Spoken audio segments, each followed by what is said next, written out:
So my mangoes have been actively growing all summer long. And even this little tree right here, which is an M4, you can see by the leaves, if you come in closer, you'll see that the leaves are more tender and fragile. They have just flushed, meaning it had a new growth, versus the leaves over here.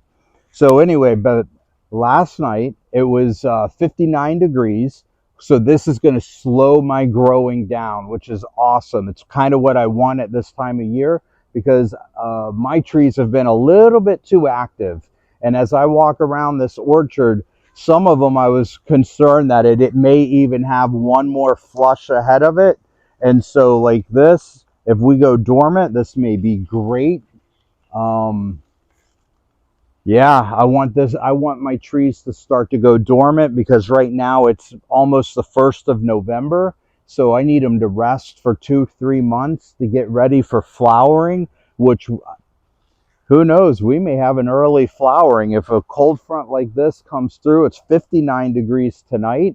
Tomorrow, or excuse me, last night was 59. Tonight's supposed to be a little bit colder, and that cold is going to do a few things. It's going to put a few of them dormant, but I'm almost wondering if it's going to trigger any flowering. I don't know. It's not really cold enough to trigger flowering. Generally, you want to get down to 60 degrees and stay there for a couple of days, a few days. But something that's an easy flowering, or something that triggers easy, like this tree right here, which is a rosy gold. This rosy gold, will this cold front trigger it this year? I don't know. Or will we have to wait? Another one that I have, oh no, I got rid of it. I was going to show you the dwarf Hawaiian, but that's on a whole different video. I got rid of that tree, at least on this property, but I have it on another property. But as you can look over here, right here, you'll see this tree, which is a Namdok Mai tree, and it's deep, lush, dark green leaves. So those leaves are nice and mature. But right beside it is a Tong Dam, and you can see that the top of the leaves are much lighter in color. They haven't quite fully matured. But when I look at this tree, it looks very healthy. It looks very happy.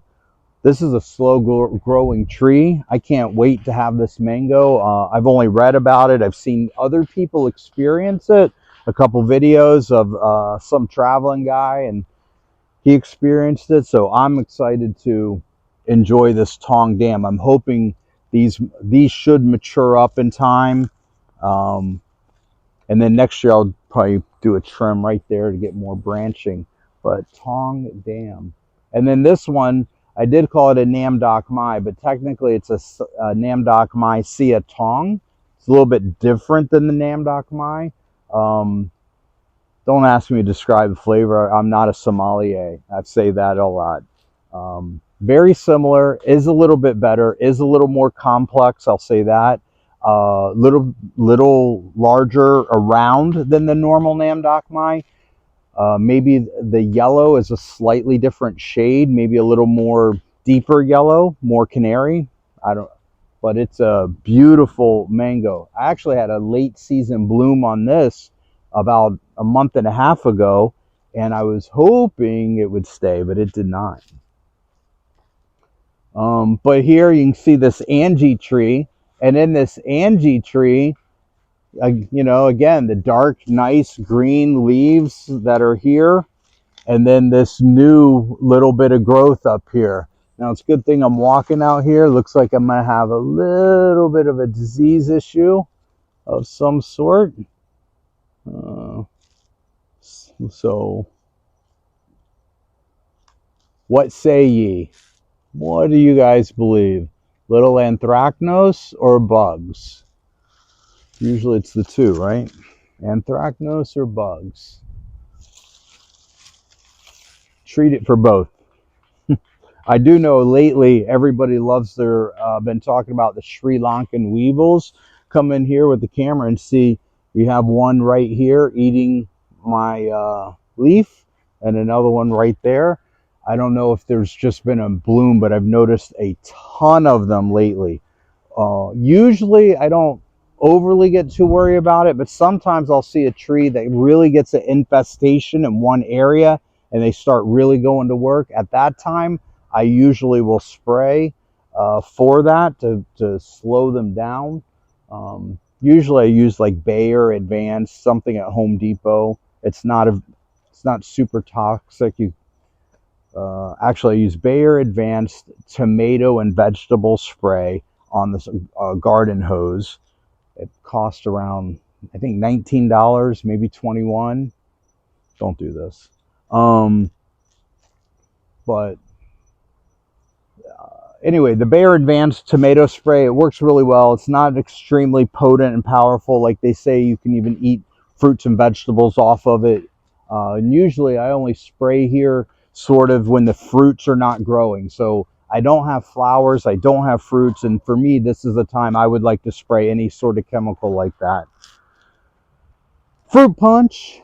Everybody loves a fruit punch. This is amazing mango. We only had about 5 of these this year. I'm hoping this next year I get a lot of fruit punch. I think it'll be fantastic.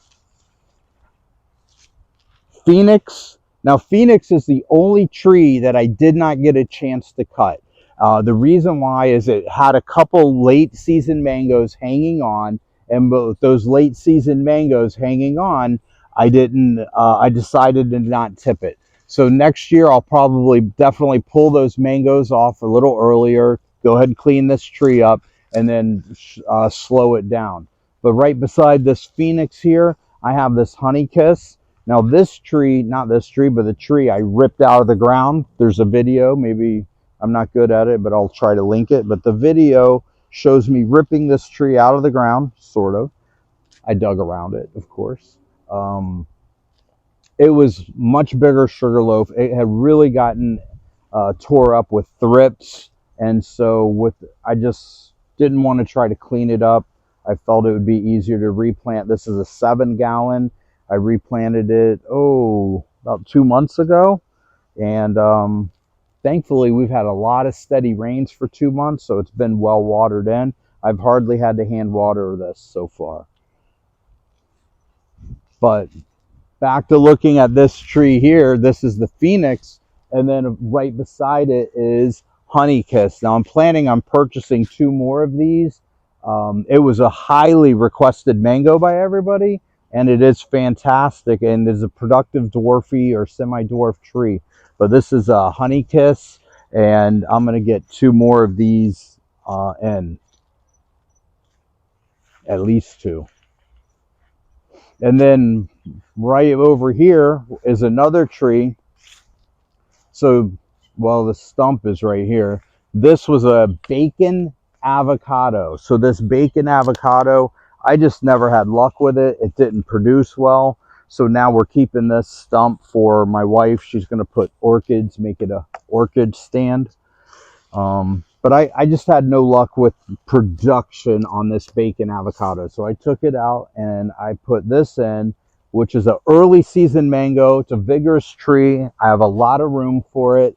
And this is I like to call it a Seacrest, which is sort of the original name, but everybody wants to be hip and they call it a triple sec. So everybody's calling it triple sec right now, but if you hear me talk about it, I'll call it Seacrest, but it is triple sec. It's good mango, fantastic. So Namdok Mai, this is the regular number 4, regular, or the number 4. This is the common one everybody's looking forward to. I was hoping I could get one good flush out of here. It doesn't look like it happened this year. Yeah, it should still produce. Super Alfonso. This is amazing mango. I planted 1 more of these this year. Definitely considering some more of these. They ship well. They're nice. Outstanding flavor. And yeah, Super Alfonso. And definitely top tier mango. Malika. This is a Malika. It's an Indian mango, Indian flavor, very strong. Another great mango. Actually, all my mangoes are great. All of them. I'm proud of them. I have a Pickering here, and I have a Coggeshall there. I have a Kerry over here, a big monster in the front, which is Tommy. And people get hate, I don't care. I love my Tommy, and for reasons. I also can make my mango pickles out of that Tommy, so it works for me. Edward with multi-grafts on there. Just different stuff going on the Edward. Did I mention today is almost November? Look at this, what I have over here. See if my cameraman can get it.